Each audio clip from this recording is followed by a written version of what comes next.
All right, guys, I just wanted to go through a full camp breakdown on the Ohio State situation. We've got a super in-depth article, and guys, Emeka Egbuka, oh my God.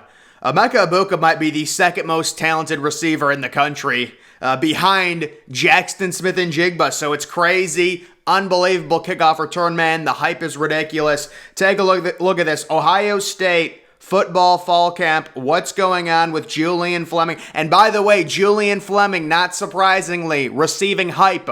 This is the number 3 overall player in the entire nation in his recruiting class. Hopefully, he can stay healthy. Him and Emeka Egbuka. What's going on with the receiver rotation? You can take a look at the depth chart here. Obviously, C.J. Stroud.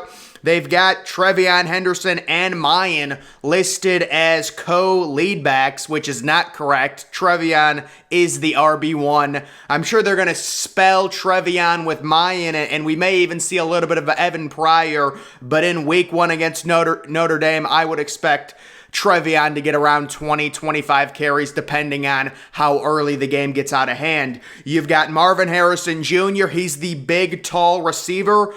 He is the X receiver. The Z is Julian Fleming, and his backup is Egbuka, and then the slot guy obviously is JSN. I think this is going to be a situation with the receivers where Emeka is simply too talented. They're going to have to rotate him in. He's going to get playing time. Obviously, we know he's a superstar kickoff returner, averaged like the best return total yards in the nation or something. My bold prediction is Ohio State finally gets a kickoff return for a touchdown this year, and it's Egbuka who does it. That's my prediction. They haven't had one in like a decade. I think a lot of Ohio State fans know. It's some weird stat like that. And then Cade Stover, the tight end. Listen, Ohio State doesn't throw to the tight ends very much. We'll see. It's tough anytime a player makes a position change this drastic, going from defense to offense. Cade Stover, he's got the body for it. He's got a big body. He's real athletic,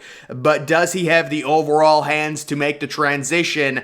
I don't think it's going to be a big deal as long as he can block. With Ryan Day, we know, even with Jeremy Ruckert, they really didn't throw to him or feature him. It's more about blocking. And then the offensive line, it all comes down to Paris Johnson Jr., guys. He's going to have to be a superstar.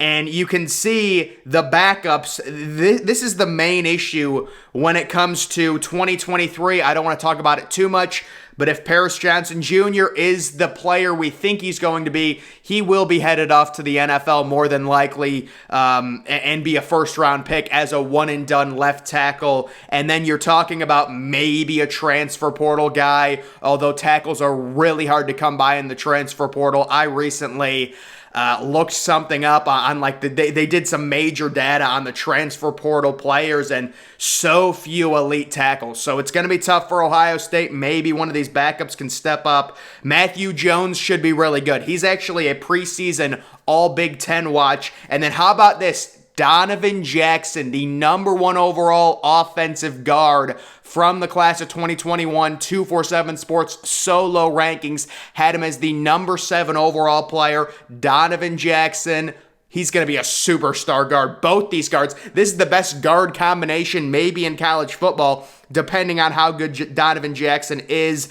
And then you're talking about the defense. Zach Harrison, underrated, really isn't underrated. Really good pressure rate from Zach Harrison. We all know the story. He's a freak athlete. He's huge, but he just doesn't have the overall stats to back it up, but he does get good pressure rate. And then Jack Sawyer is going to be playing a ton, so both of those guys will be rotating in. JTT is someone I think can win Big Ten Defensive Player of the Year. That's how good I think JTT can be. And you've got Javante Jean-Baptiste, too. He kind of always seems to get injured. Tyler Friday also coming off an injury. Those were 2 decent 4-star recruits. You've got Jaron Cage.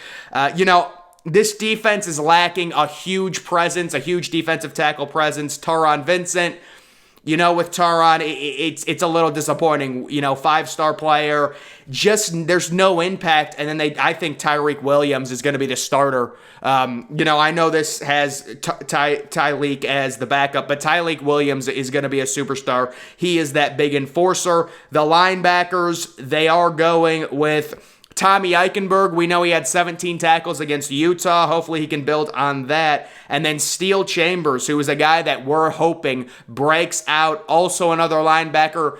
I would expect to see C.J. Hicks. He will be a true freshman, but he's a guy, he was a top 10 overall recruit in the nation. He's an absolute modern-day hybrid stud. And then the cornerbacks, Cameron Brown returning.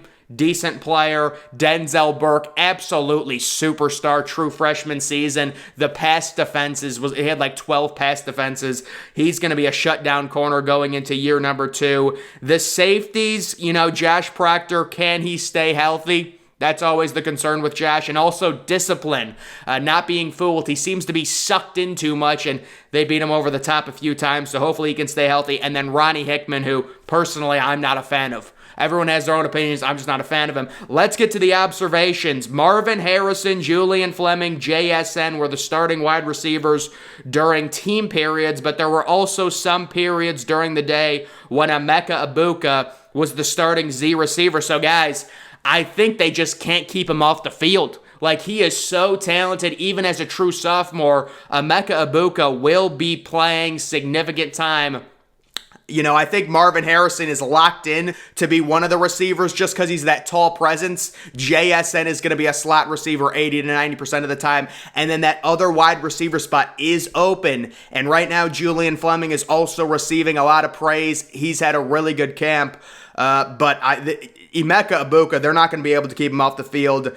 It also says, did see one wide receiver group where JSN was outside and Egbuka was in the slot. And Egbuka could definitely be used in the slot, especially next year when JSN is gone and Egbuka really breaks out. Trevion Henderson and Mayan Williams got work with the first string while Evan Pryor was second. Not surprising, Ben Chrisman replaced Trey Lurix as the second-team right guard. Everything else held up as normal. They were saying C.J. Stroud wasn't throwing the ball well. I mean, I wouldn't be concerned at all about that. When they were doing ball security and some other basic stuff early in practice, there was a group where Harrison was the only non-tight end. So Zach Harrison doing that, I guess. During a teaching period, Paris Johnson Jr. basically manhandled Zed Mikowski. Didn't look good, and yeah, that's the major issue with Ohio State's tackle depth at this point. They're going to have to try and get a transfer portal tackle going into 2023. Jordan Hancock was present and dressed for stretching. Yeah, Jordan Hancock apparently has some injury. A lot of the defensive backs do. Cameron Brown seemed to be held out of some drills. Ryan Turner was not in attendance. That's one of the big things. Looks like J.K. Johnson is playing, though. He picked off a poorly thrown Stroud pass. He and Denzel Burke. Wow, J.K. Johnson might be the other cornerback. He's really talented, both J.K. Johnson and Jordan Hancock. I actually think Hancock is a little bit more talented than J.K. Johnson. They were kind of the cornerback tandem of the 2021 class. I believe both top 60 recruits, or maybe Hancock was just outside the top 60, but they're both top 100 recruits, and it looks like Hancock has an injury. And then I did happen to see this. The Ohio State Notre Dame game line, it's ballooned to Ohio State minus 15.5. So it opened minus 14, and everyone was like, oh, that's too high. There's no way. And it's been bet up to 15.5. The hype surrounding this team, the money line is minus 700. Notre Dame's going to be like a top 7 team in the nation, and Ohio State's minus 700 against the top 7 or 8 team, depending on where the AP poll ranks them. I think Notre Dame will probably be ranked 6, maybe 7 in the AP poll. Ryan Day, this is what Ryan Day said about Jim Knowles. He said he's pleased with Knowles and the way his staff is implementing a new scheme. So that's just coach talk.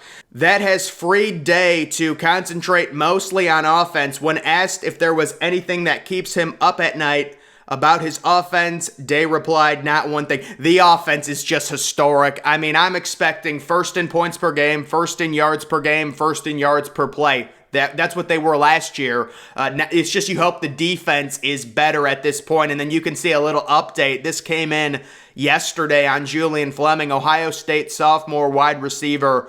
Julian Fleming has had an impressive training camp so far. So again, I think the one big thing on the offense, we know the offensive line.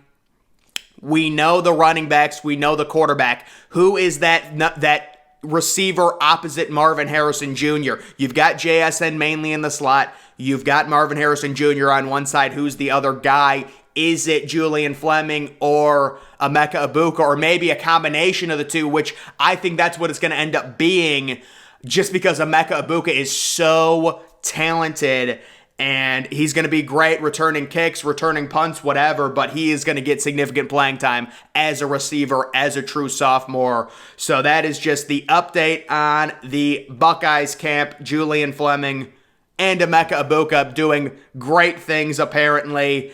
So we will see what happens. Also, there was a weird thing about the cornerbacks being injured. Like I said, hopefully that is not an issue. And really, when it comes to the camp, there's really not a lot you can take from it. People basically forget about it the second the ball gets kicked off against Notre Dame. Nobody cares, really.